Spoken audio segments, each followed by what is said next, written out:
Hello बच्चों, कैसे हैं आप लोग। आप लोगों की तैयारी बहुत अच्छे तरीक़े से चल रही होगा, ऐसा मेरा मानना है।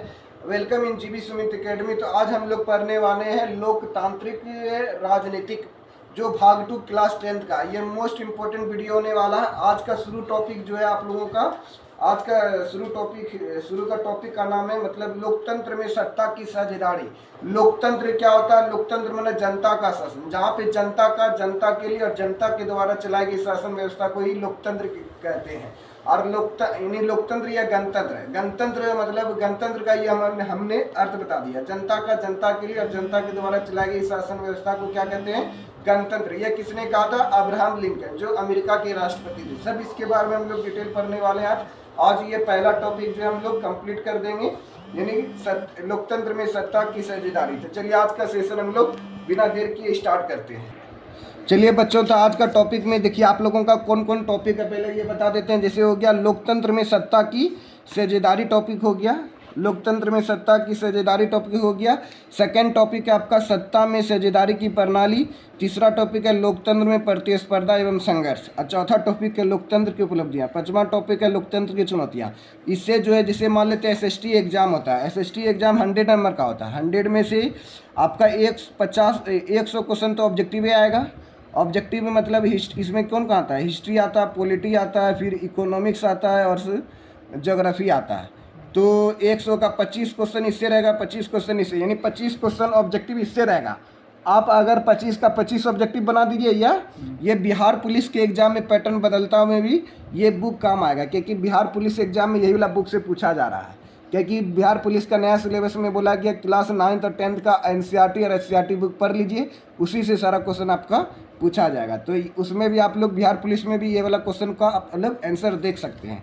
तो चलिए आज का हम लोग टॉपिक स्टार्ट करते हैं। इस टॉपिक शुरू से अंत तक देखिएगा, सारा चीज़ आप लोगों को समझ में आ जाएगा। जैसे बोला जा रहा है लोकतंत्र में सत्ता की साझेदारी। लोकतंत्र मतलब क्या होता है? लोकतंत्र माने जनता। लोकतंत्र माने क्या होता है? जनता। जनता जो चाहेगी सरकार वो करेगी।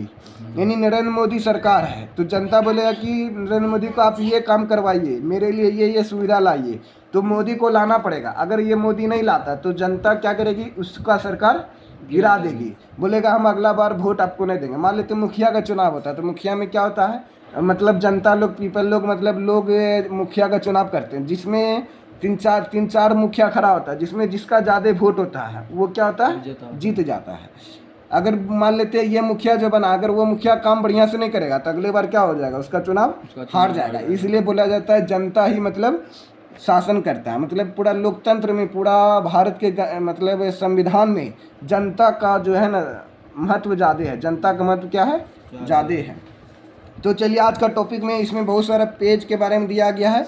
इतना बड़ा स्टोरी पढ़ते रहेंगे तो आप लोगों को समझने में भी दिक्कत होगा। और इसमें इसी का ब्रीफ पॉइंट्स हम लोग इंट्रोडक्शन में बना करके रखे हैं, ताकि आप लोगों को कोई दिक्कत नहीं होगा। तो चलिए इसका नोट से हम पढ़ाते हैं, तो ताकि एक दिन में ये टॉपिक समाप्त हो जाए। और सारा एक एक करके हम लोग को इसका ऑब्जेक्टिव भी देखेंगे, ये सारा ऑब्जेक्टिव बता देंगे आपको, और इसका क्वेश्चन आंसर भी करवा देंगे।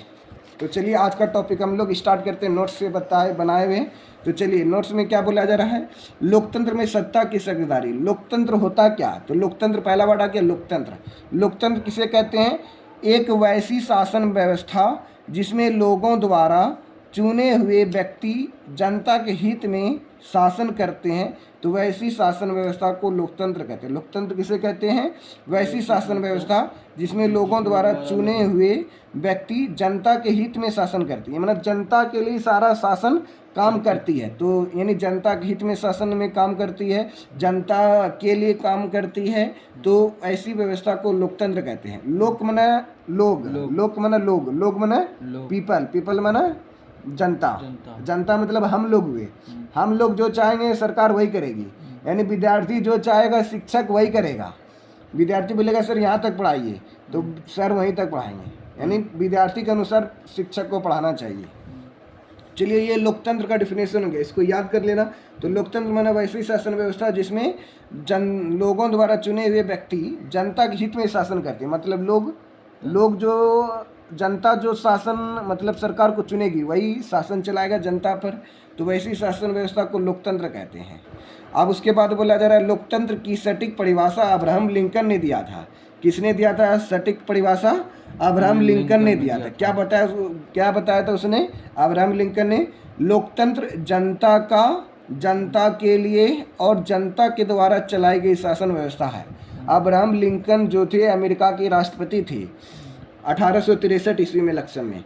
तो उसने ही कहा था कि लोकतंत्र जनता के लिए और जनता के द्वारा चलाई गई शासन व्यवस्था है। जनता के लिए और जनता के द्वारा चलाई गई शासन व्यवस्था है। तो ये वाला परिभाषा याद हो गया। जनता के लिए जनता के द्वारा चलाई गई शासन व्यवस्था किसने कहा है? अब्राहम लिंकन ने। अब्राहम लिंकन कहाँ के रहने वाले हैं? अमेरिका के राष्ट्रपति थे। अब चलो देखो, अब लोकतंत्र पढ़ लिए हम लोग। अब इसी का उल्टा गैर लोकतांत्रिक शासन व्यवस्था, कौन सा पढ़ेंगे? गैर लोकतांत्रिक शासन। अब गैर लोकतांत्रिक शासन क्या होता है? कुछ सरकारें ऐसी होती है जो लोगों द्वारा निर्वाचित न होकर अन्य माध्यमों जैसे तख्ता पलट, पारिवारिक परंपरा आदि में स्थापित होती है।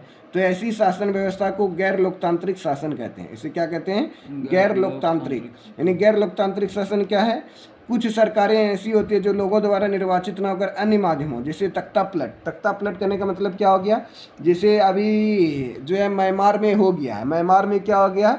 शेख हसीना लुफ्जों वाली भाग गई, वो पीएम थी, मतलब वो अपना सत्ता छोड़ दिया, मतलब प्रधानमंत्री पद से हट गया। तो उसके स्थान पे क्या होगा? दूसरा व्यक्ति आ जाएगा। तो वो तख्ता पलट हो गया। अचानक एक व्यक्ति के जाने के बाद दूसरा व्यक्ति जो गद्दा सत्ता पे बैठ जाता है उसी को बोलते हैं तख्ता पलट। पारिवारिक परंपरा मतलब क्या हो गया? अगर मेरा पिताजी राजा थे या मतलब मंत्री थे तो हम भी मंत्री बनेंगे।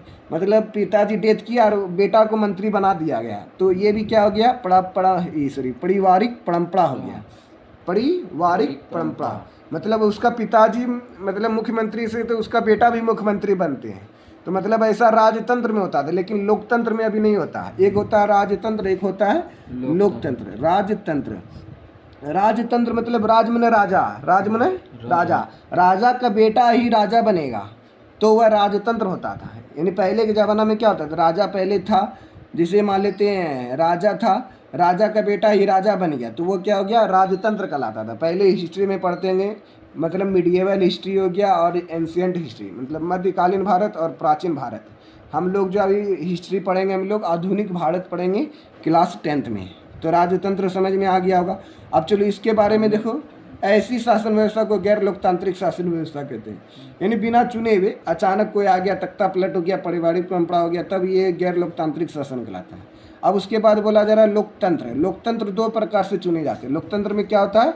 2 प्रकार का चुनाव होता है। लोकतंत्र के माध्यम से 2 प्रकार का चुनाव होता है। पहला है प्रत्यक्ष लोकतंत्र। पहला क्या है? प्रत्यक्ष लोकतंत्र। वहाँ कौन से देश में प्रत्यक्ष लोकतंत्र की व्यवस्था है? तो स्विट्जरलैंड। कौन से देश में लोकतंत्र की व्यवस्था है? तो स्विट्जरलैंड में लोकतंत्र की व्यवस्था है। फिर अप्रत्यक्ष लोकतंत्र कैसा है? कहाँ पे? भारत, चीन, अमेरिका, ये समय वो प्रत्यक्ष लोकतंत्र मतलब क्या हो गया? राजा का बेटा ही राजा बनेगा। वह स्विट्जरलैंड में, मतलब यहाँ पे चुनाव नहीं होता है। मेरा मन करेगा कि सर्वेश को राजा बनाना है तो सर्वेश को राजा बना दिए। मान लेते हैं हमको पोता का मतलब राजा बनाना, पोता को बना दिए। बोलेंगे कि इसको राजा बनाना, उसको राजा बना देंगे, उसको प्रधानमंत्री बनाना, उसको बना देंगे। ये प्रत्यक्ष हो गया, मतलब डायरेक्ट मतलब चुनाव हो गया, मतलब इसको बनाना है तो उसको बना दो। लेकिन यहाँ अप्रत्यक्ष लोकतंत्र है, जिसको बनना है उसको नहीं, नियम कानून के आधार पे वोट होगा, वोट डालेंगे, चुनाव होगा, जो जीतेगा वो विजेता बनेगा, तब वो क्या बनेगा? राजा बनेगा या मुख्यमंत्री या प्रधानमंत्री बनेगा। यहाँ चुनाव के माध्यम से होता है। यहाँ क्या होता है? चुनाव होता है। चुनाव में जानबे करते, कोई जीतता है, कोई हारता है। जिसका वोट ज़्यादा होगा वह चुनाव जीत जाएगा, जिसका वोट कम होगा वह चुनाव हार जाएगा। स्विट्जरलैंड में प्रत्यक्ष लोकतंत्र, स्विट्जरलैंड में क्या है? प्रत्यक्ष लोकतंत्र की व्यवस्था है। ठीक है। अब चलो देखो, लोकतांत्रिक शासन व्यवस्था में जनता ही शासन का केंद्र बिंदु होता है। क्या बताएं? लोकतंत्र में कौन महत्वपूर्ण भाग है? तो जनता। यानी जनता में क्या होता है? लोग, यानी पीपल। हम लोग जनता है।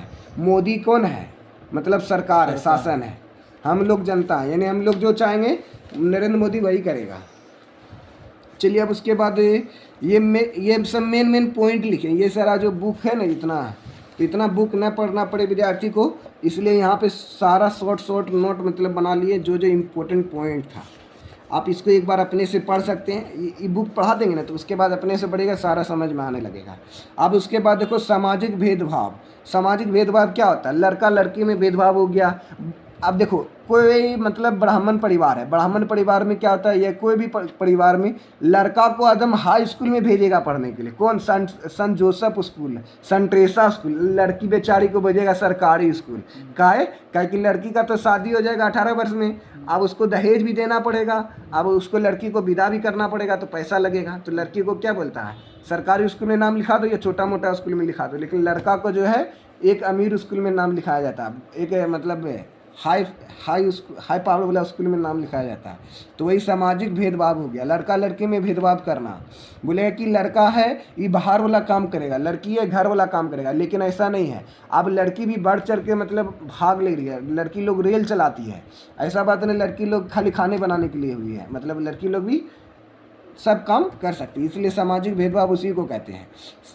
सामाजिक भेदभाव की राजनीति का परिणाम अच्छा और बुरा दोनों होता है, मतलब अच्छा भी होता है और बुरा भी होता है। सामाजिक भेदभाव का सबसे बड़ा परिणाम यह होता है कि देश का ही विखंडन प्रारंभ हो जाता है। इसमें देश का विखंडन प्रारंभ हो जाता है। मान लेते कोई देश में सामाजिक भेदभाव हो रहा है, लड़का लड़की के बीच में भेदभाव हो रहा है, तो ऐसा नहीं होना चाहिए। मतलब इससे क्या होता है, देश का विखंडन होने लगता है, मतलब देश टूटने लगता है। यूगोस्लाविया इसका सर्वश्रेष्ठ उदाहरण है। यूगोस्लाविया में ऐसा ही सामाजिक भेदभाव हुआ जिसका मतलब देश का विखंडन हो गया। यूगोस्लाविया में क्या हुआ, देश का विखंडन हो गया। किसके आधार पर? तो सामाजिक भेदभाव के आधार पर जो ना ये यूगोस्लाविया पूरा देश टूट टूट के अनेक छोटे छोटे राज्यों में विभक्त हो गया। अब देखो उसके बाद नेक्स्ट पॉइंट क्या बोला जरा, सामाजिक भेदभावों की राजनीति के अच्छे परिणाम भी देखने को मिलते हैं। अधिकांश लोकतांत्रिक व्यवस्थाओं में सामाजिक भेदभाव और राजनीतिक में अटूट संबंध देखने को मिलता है। मतलब ये सब पॉइंट सब है, मतलब इसमें बोला गया कि सामाजिक भेदभाव राजनीतिक के अच्छे परिणाम भी देखने को मिलते हैं और बुरे भी देखने को मिलते हैं। और अधिकांश लोकतांत्रिक व्यवस्था में समाज भेदभाव और राजनीतिक में अटूट संबंध को देखने को मिलते हैं। ये ऐसा इंपॉर्टेंट पॉइंट नहीं जो एग्जाम की दृष्टि से आ जाए, ये सारा बुक का पॉइंट सब लिखिए जिसके मतलब ये बुक को शॉर्ट किया जा सकता था। अब चलो नेक्स्ट पॉइंट में बोला जा रहा है सामाजिक भेदभाव की राजनीति। जो एग्जाम में आएगा वो अपने बता देंगे, जैसे ये एग्जाम में आने वाला था यूगोस्लाविया। कौन ऐसा देश है जो सामाजिक भेदभाव के कारण से पूरा विखंडन हो गया, तो उस देश का क्या नाम है? 4 ऑप्शन दे देगा, भारत, अमेरिका, ब्रिटेन और यूगोस्लाविया। तो कौन सा होगा? यूगोस्लाविया। इसी से ऑब्जेक्टिव बन जाएगा। इसीलिए बीबीडी बुक में बहुत सारा ऑब्जेक्टिव दिया गया। आज ये वाला पढ़ा देते हैं, कल ऑनलाइन के माध्यम से ना इसका ऑब्जेक्टिव हम करवा देंगे। सामाजिक ये हो गया, मतलब सामाजिक भेदभाव की राजनीति के परिणाम 3 बातों पर निर्भर करती है। यानी सामाजिक भेदभाव जो ना 3 बात पर निर्भर करती है। सामाजिक भेदभाव मतलब वही लड़का लड़की, पुरुष महिला, ये सब में अंतर होगा। तो पहला कौन बात है? स्वयं की पहचान की चेतना, यानी स्वयं को पहचानना, हम कौन है, लड़का है कि लड़की हैं। समाज के विभिन्न समुदाय, ये क्या लिखा हुआ है, समाज के विभिन्न समुदायों की मांगों को राजनीतिक दलों द्वारा उपस्थित कराने का तरीका और सरकार की मांगों के प्रति सोच। सरकार के मांग के प्रति सोच मतलब ये 3 पॉइंट है जो सामाजिक भेदभाव को उत्पन्न करते हैं। ये भी एग्जाम की दृष्टि से नहीं है, ऑब्जेक्टिव क्वेश्चन में ना आएगा, खाली याद रखना, मतलब पढ़ा दिए। अब देखो ये यूगोस्लाविया देश का सामाजिक विभेद के कारण विखंडन का सामना करना पड़ा। अब ये बताए थे ना, तो यही क्वेश्चन में दे देगा, बोलेगा यहाँ पे डैश देश है जो सामाजिक विभेदीकरण के कारण पूरा देश विखंडन हो गया। तो कौन सा देश हो गया? यूगोस्लाविया। इसको याद रखना है।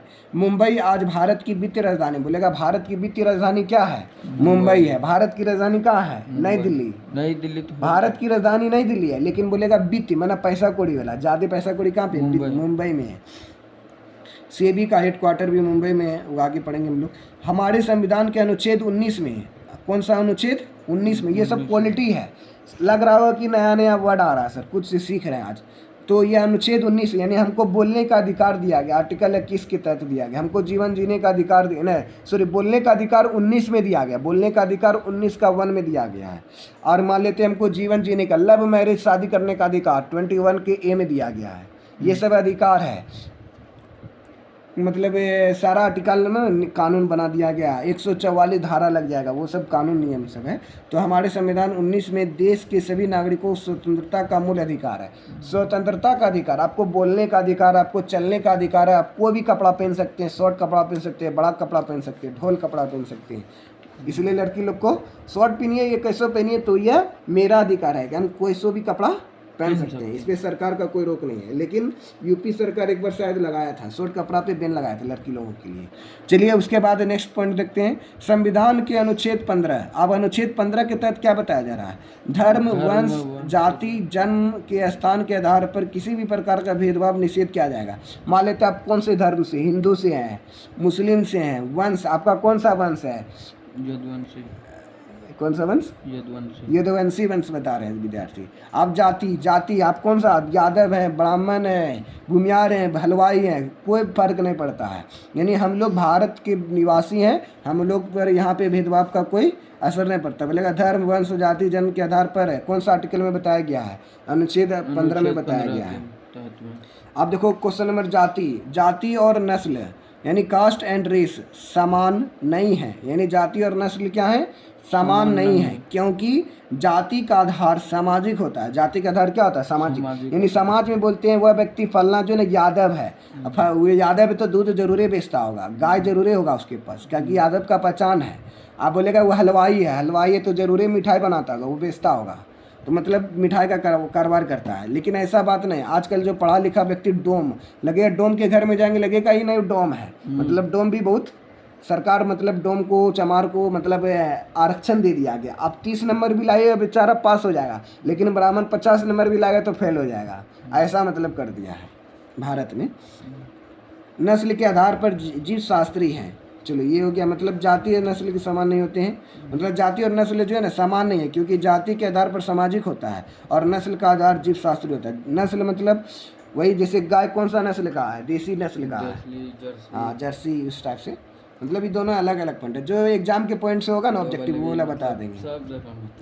आप देखो ब्रिटेन 1998 में 1998 में जो है ब्रिटेन की सरकार और नेशनलिस्ट के बीच में शांति का समझौता हुआ, जिसमें दोनों पक्षों ने हिंसक आंदोलन को बंद करने की बात स्वीकार की। मतलब नेशनलिस्ट के बीच में शांति समझौता हुआ, कब हुआ था, 1998 में हुआ था। ये सारा पॉइंट जो है ना बाबू, मतलब यही से मतलब लिखिए है, देखो ये सब सारा बुक मतलब है ना मिल जाएगा आपको। जो हमको लगा इसमें टिक लगाओ अभी, देखो यहाँ पे वही चीज़ ने पढ़ा जो यहाँ पे हम 1998 में ब्रिटेन की सरकार नेशनलिस्ट के भी समझौता, जिसमें दोनों हिंसक पद स्वीकार कर लिया गया। यूगोस्लाविया की ऐसा कहानी अंत है, अभी बताया था यूगोस्लाविया में विखंडन हो गया था। जो पॉइंट है ना, मतलब वैसी पॉइंट को हम टिक लगा के रखे हैं और वही चीज़ को हम यहाँ पे लिख दिए। अब जाति का राजनीतिक प्रभाव, ये इसके बारे में पूरा कहानी लिखाया गया है। तो चलो जो इम्पोर्टेंट पॉइंट है, चलो उसके बाद ये हो गया ना, हाँ ये वाला। आप देखो ये वाला इम्पोर्टेंट है, ये वाला गरीबी रेखा मतलब क्या होता है, बीपीएल बिलो पॉवर्टी लाइन मतलब इसका फुल फॉर्म आता है, एग्जाम में आएगा। बीपीएल का फुल फॉर्म क्या होता है, ये इकोनॉमिक्स में हम पढ़ाने, आप क्लास 9th में पढ़े होंगे, 10th में तो नहीं होता है, लेकिन बीपीएल का फुल फॉर्म क्या होता है, गरीबी रेखा, यानी बिलो पॉवर्टी लाइन। प्रति व्यक्ति प्रति माह 327 रुपये ग्रामीण के लिए, यानी एक दिन में वो 327 रुपया कमा रहा है, यानी गरीबी रेखा से नीचे है। अगर 327 रुपये से ज़्यादा कमा रहा है, इसका मतलब वह अमीरी रेखा में है। मतलब 455 रुपये शहरी से कम खर्च करने वाले लोगों को नीचे बसर करने वाले आधिकारिक लोग दलितों और आदिवासियों में हैं। अगर मान लेते 327 रुपये प्रति और 455 मान लेते गांव में है तो 327 रुपये है, और शहर में तो 455 रुपये कम खर्च करने वाले लोग, यानी एक दिन में 327 रुपये खर्च करते हैं या कमाते हैं, मतलब कमाने वाला देख लो, कमाते हैं, तो ये आप बीपीएल के अंतर्गत आएंगे। अगर एक दिन में 327 रुपये से ज़्यादा ही इनकम है गाँव में, तब तो आप मतलब बीपीएल के अंतर्गत नहीं आते हैं। बीपीएल में लाल कार्ड होता है, उसको मतलब अनाज फ्री में दिया जाता है, गेहूँ फ्री में दिया जाता है, चावल फ्री में दिया जाता है। अब देखो नेक्स्ट पॉइंट, उत्तरी आयरलैंड में एक ही धर्म के दो अलग अलग सामुदायिक गुट हैं। कौन कौन सामुदायिक गुट हैं, रोमन कैथोलिक और प्रोटेस्टेंट। ये सब एनसीईआरटी का एकदम मेन पॉइंट सब लिखा हुआ।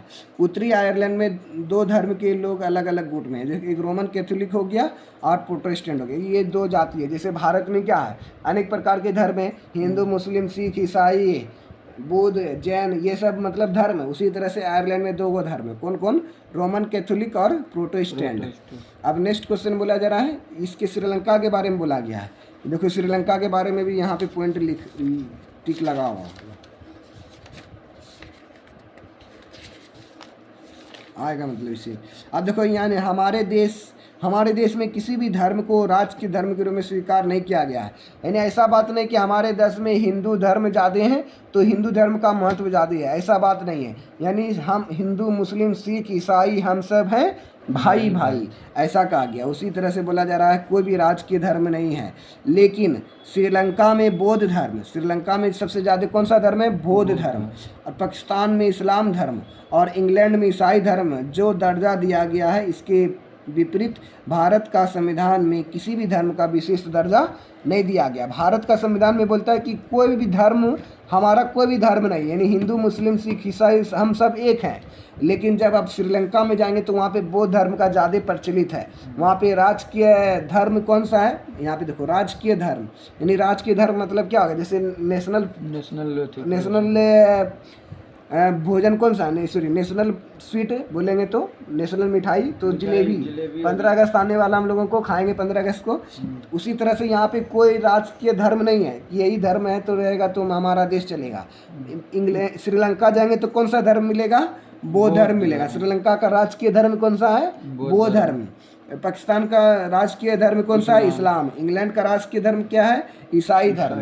लेकिन हम भारत का बोलेंगे कौन सा राजकीय धर्म है?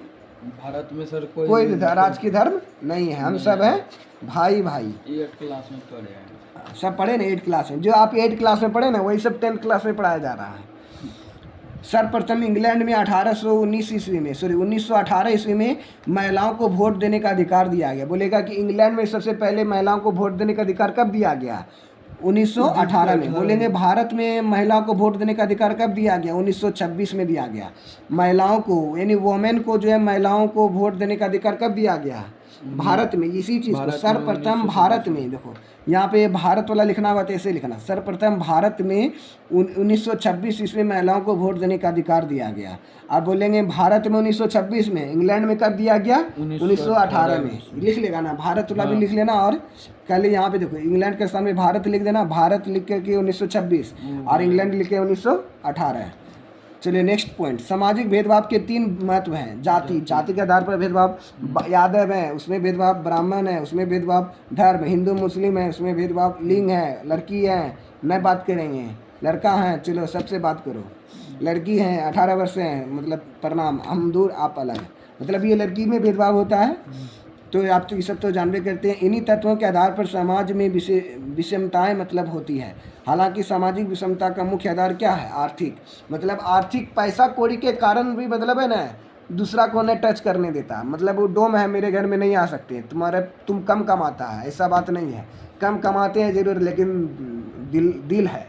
तुम डोम के घर में ब्राह्मण आ जाएगा तो उसको बढ़िया से स्वागत कर देगा, लेकिन अगर ब्राह्मण के घर में अगर डोम चल गया दूरे से प्रणाम करेगा, बाबू बाबू जाओ अभी नहीं है बाबू साहब, पैसा नहीं मिलेगा। यानी आर्थिक दृष्टि से भी जो ना घिन्ना मानता है लोग, ऐसा नहीं मानना चाहिए।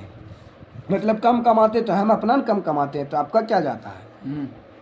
तो ये आर्थिक दृष्टि से भी भेदभाव होता है। आई जाति धर्म लिंग के आधार पे तो भेदभाव होता ही है। लोकतंत्र में द्वंद्व का सर्वोपरि कारक सामाजिक विभाजन है। द्वंद्व माना भेदभाव, जैसे द्वंद्व माना भेदभाव होता है। अब देखो सांप्रदायिकता, ये इंपॉर्टेंट है, ये 10th क्लास में एग्जाम में आएगा। बोलेगा सांप्रदायिकता क्या होता है? सांप्रदायिकता से आप क्या समझते हैं? सांप्रदायिकता से आप क्या समझते हैं? तो कैसे बोलेंगे? जब लोग यह महसूस करने लगते हैं कि जाति ही समुदाय का निर्माण करती है, यानी जाति क्या करती है? समुदाय का निर्माण करती है, और समुदाय राजनीति को प्रभावित करने लगता है, यानी समुदाय जो है राजनीति को प्रभावित करने लगता है। तो इसी स्थिति को सांप्रदायिकता कहते हैं। सांप्रदायिकता सर ये कठिन वर्ड है, नहीं समझ में आया। यानी इसको इंग्लिश बोलते हैं कॉम्युनलिज्म। इंग्लिश में क्या बोलते हैं? कॉम्युनलिज्म। मतलब देखो सांप्रदायिकता क्या है?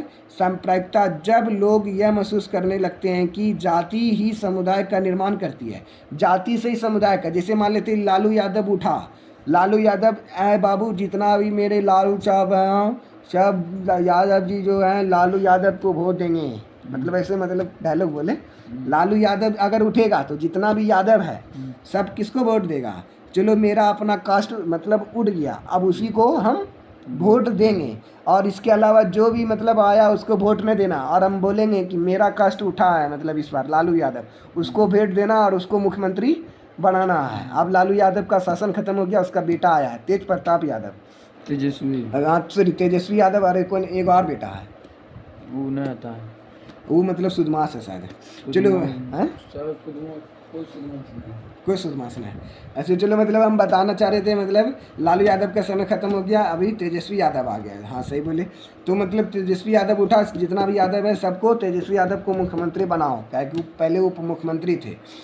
जब लोग ये महसूस करने लगते हैं कि जाति ही समुदाय का निर्माण करती है, जाति क्या करेगा, समुदाय का निर्माण करने लगती है, और समुदाय ही राजनीति को प्रभावित करने लगता है। देखो यही जाति क्या बना, समुदाय बन गया। यादव यादव मिल गया, बोला कि सब यादव एक जगह हो जाओ, सब लालू यादव को वोट देना है। अब यही समुदाय क्या हो गया, राजनीति को प्रभावित करने लगा। अब ब्राह्मण मान लेते मोदी उठाता, कौन सा मोदी, सुशील मोदी।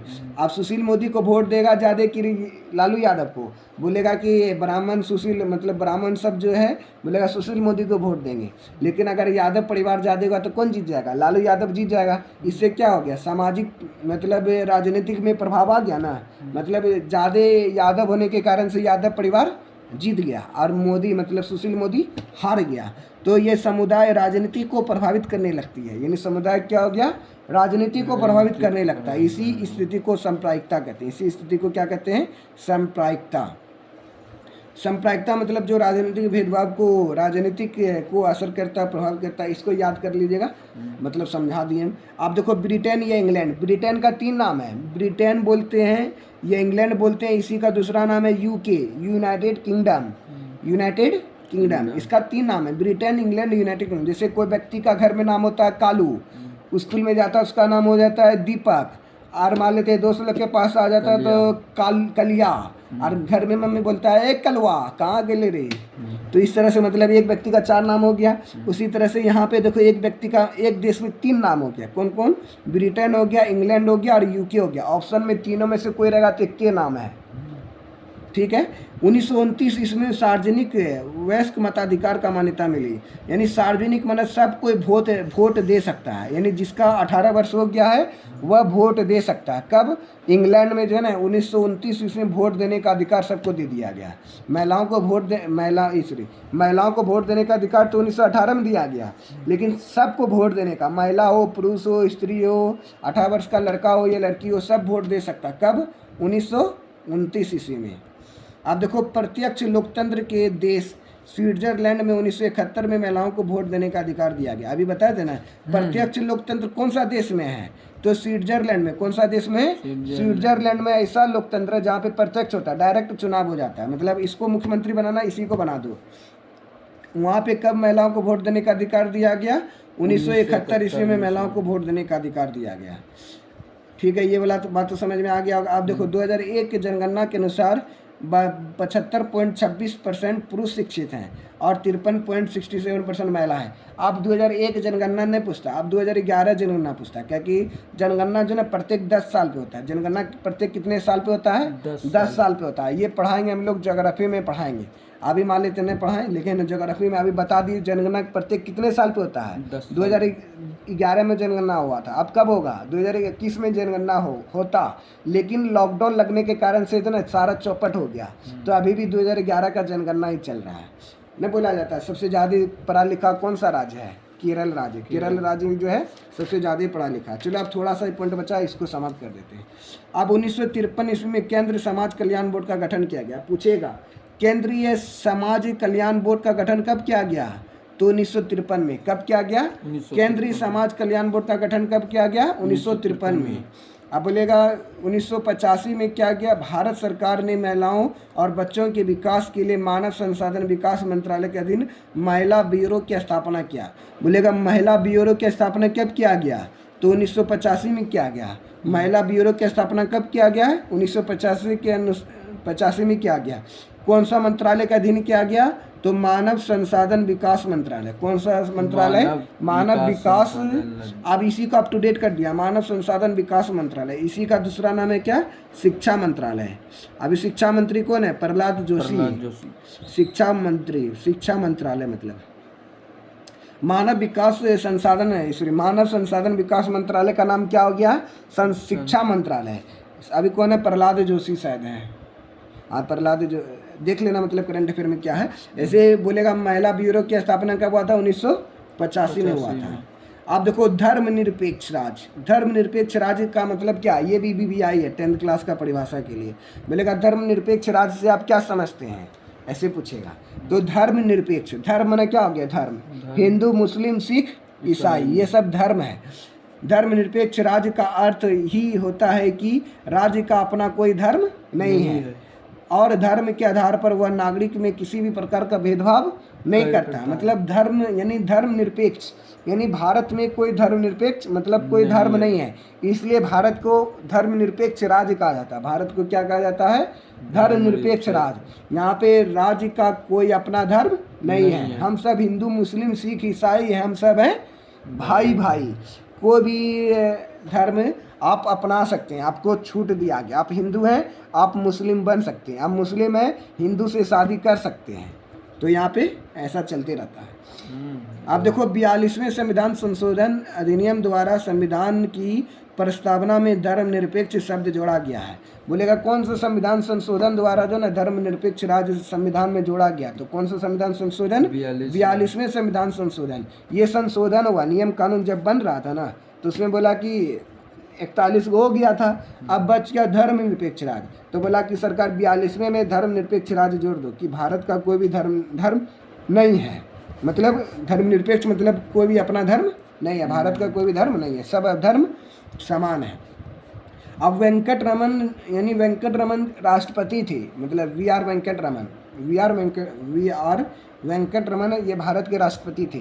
इसने धर्मनिरपेक्ष राज्य की सही परिभाषा दिया है। मतलब वी आर वेंकटरमन ये भारत के राष्ट्रपति थे। तो ये सब जानते हैं राष्ट्रपति किसको कहते हैं? जैसे राष्ट्रपति, भारत का प्रथम राष्ट्रपति कौन थे? बिहार के थे जवाहरलाल, पंडित जवाहरलाल नेहरू तो मुख्यमंत्री, प्रधानमंत्री थे। राजेंद्र प्रसाद कौन थे? प्रथम डॉक्टर राजेंद्र प्रसाद ही प्रथम राष्ट्रपति थे। तो वेंकटरमन ने राष्ट्रपति धर्मनिरपेक्ष राज्य की परिभाषा दिया। क्या बताया धर्मनिरपेक्ष राज्य के बारे में? धर्मनिरपेक्ष राज्य ना तो धार्मिक होता है ना ही अधार्मिक, यानी धार्मिक माने धर्म से रिलेटेड, अधार्मिक माने धर्म से रिलेटेड नहीं, लेकिन धार्मिक मतों और सिद्धांतों से अपने को अलग रखता है। मतलब कोई धर्म से अपने को क्या रखता है? अलग रखता है। और प्रत्येक नागरिक को धार्मिक स्वतंत्रता का अधिकार है। प्रत्येक नागरिक को क्या है? धार्मिक स्वतंत्रता का अधिकार है। अब ये मतलब धर्मनिरपेक्ष राज्य के बारे में जो ऊपर में दिया गया वही वाला याद कर लेना। ये मतलब वेंकटरमन का सिद्धांत था। अब 1961 ईस्वी में मुंबई में मराठियों की संख्या 34% और 2001 में बढ़ के 57 हो गई। ये एग्जाम में ना गया। 1961 में मुंबई में कितना % मराठी था? 34 को 34%, 2001 में 57 हो गया, घट गया मतलब मराठों की संख्या। श्रीलंका की राज्य की भाषा क्या है? सिंगली। जिसे भारत की राज्य की भाषा क्या है? हिंदी। भारत की राज्य यानी हिंदी बोली जाती है, उसी तरह श्रीलंका में सबसे ज़्यादा कौन सी भाषा बोली जाती है? सिंगली भाषी। नेपाल में कौन सा भाषा बोली जाती है? नेपाली। अब भारत ये कि लोकसभा में महिला प्रतिनिधि की संख्या 59 हो गई, फिर भी इसका 11% नीचे है। मतलब प्रतिशत 11% नीचे है। ये इम्पोर्टेंट पॉइंट। अब चलो 2 पॉइंट बचा है। महात्मा गांधी ने कहा था, क्या कहा था? राजनीतिक आधार नैतिक मूल्य होना चाहिए। महात्मा गांधी ने क्या कहा था? राजनीतिक आधार नैतिक मूल्य होना चाहिए और राजनीतिक धर्म द्वारा स्थापित मूल्यों से निर्देशित होना चाहिए। ये श्रीलंका में है, मतलब महात्मा गांधी के बारे में कहा। अब भारत में सत्ता का विकेंद्रीकरण 2 अक्टूबर 1952 को शुरू हुआ था। यही सत्ता का विकेंद्रीकरण हम लोग पढ़ रहे थे। तो कब हुआ? 2 अक्टूबर 1952 ईस्वी को। चलिए अब इसका ऑब्जेक्टिव हम लोग देख लेते हैं। ये टॉपिक मतलब सब्जेक्टिव का समाप्त हो गया, थ्योरी सारा हम पढ़ा दिए। एक बार तो देखो यहाँ पे ना टिक लगा हुआ। इंग्लैंड में 1918 ईस्वी में महिलाओं का अधिकार दिया गया। बोलेगा भारत में कब महिलाओं को अधिकार दिया गया? 1926 में। हाँ देखो सारा टिक तुम्हारा यहाँ पे मिल जाएगा। जो सांप्रदायिकता किसको कहते हैं, तो ये सारा शॉर्ट नोट्स में बना हुआ है, उतना नहीं पढ़ना पड़ेगा। चलो अब ऑब्जेक्टिव हम लोग देख लेते हैं। ऑब्जेक्टिव में देखो क्या बोला है। ये सब्जेक्टिव है। प्रश्नावली हम लोग देख लेते हैं। हर सामाजिक विविधता का विभाजन नहीं लेता है, तो ये ऑब्जेक्टिव नहीं है। ऑब्जेक्टिव देखो ये ऑब्जेक्टिव, हाँ ये वाला ऑब्जेक्टिव आ गया। देखो नेक्स्ट क्वेश्चन में देखो क्या बोला जा रहा है। निम्नलिखित व्यक्तियों में कौन लोकतंत्र में रंग भेद का विरोधी नहीं थे? तो जेड गुड्डी जो थे लोकतंत्र के रंग विरोधी नहीं थे। जेड गुड्डी कौन है? लोकतंत्र में रंग भेद के विरोधी नहीं थे। जेड गुड्डी हो गया। उसी तरह से बोला जा रहा है निम्नलिखित में मिलान करें, इसका मिलान करना है। कहाँ पे कौन सा? पाकिस्तान में कौन सा धर्म है? इस्लाम। इंग्लैंड में कौन सा धर्म है? प्रोटेस्टेंट। हिंदुस्तान में धर्मनिरपेक्ष राज्य, इंग्लैंड का प्रोटेस्टेंट हो गया। अरे हिंदुस्तान में क्यों धर्मनिरपेक्ष हो गया? कोई भी धर्म नहीं है इंग्लैंड भारत में। अब नेक्स्ट क्वेश्चन बोला जा रहा है ये वाला, भारत में औरतों के लिए आरक्षण की व्यवस्था है। तो किसने बताया था? पंचायती राज संस्थाएं। 33% जो है ना भारत में महिलाओं को आरक्षण दिया जा रहा है। अब नेक्स्ट क्वेश्चन देखो, निगम परिषद, इसमें तो नहीं दिया। अब ये बोला जा रहा है आधारित है सांप्रदायिक राजनीति के अर्थ पर। सांप्रदायिक राजनीति किस पर आधारित है? सांप्रदायिक राजनीति जो है किस पर आधारित है? एक धर्म दूसरे से श्रेष्ठ नहीं, विभिन्न धर्मों के लोग नागरिक के लिए खुशी रहते हैं नहीं, एक धार्मिक प्रभुत्व शहर में कायम और शासन की शक्ति प्रयोग नहीं किया जा सकता। ऑप्शन नंबर डी हो जाएगा 2। क्या हो जाएगा? 2। संविधान के बारे में कौन सा कथन सही है? संविधान के बारे में बताना कि कौन सा कथन सही है। संविधान यह धर्म के आधार पर भेदभाव को मनाही करता है। ठीक है, ये तो सही लग रहा है। एक धर्म का राजकीय धर्म है, न गलत। यानी राजकीय धर्म, भारत का कोई राजकीय धर्म नहीं है। सभी लोग को कोई भी अपना धर्म आज़ादी दे सकता, सभी लोग को कोई भी धर्म मानने की आज़ादी देता है, ये भी सही है। किसी धार्मिक समुदाय में सभी नागरिक को बराबरी अधिकार है, ये भी सही है। मतलब बोला जा रहा है संविधान के बारे में कौन सा कथन सही है? यह धर्म के आधार पर भेदभाव का मनाही करता है, ये तो गलत है। यह धर्म का राजकीय धर्म है, ये भी गलत है। सभी लोग को कोई भी धर्म मानने का आज़ादी है, ये भी कोई भी धर्म अपने मानने का आ जाइए। ऑप्शन नंबर 2 हो जाएगा इसका। अब यहाँ पे मिलान करना है, ये सब मिलान कर लेना। ये टॉपिक अब हो गया खत्म।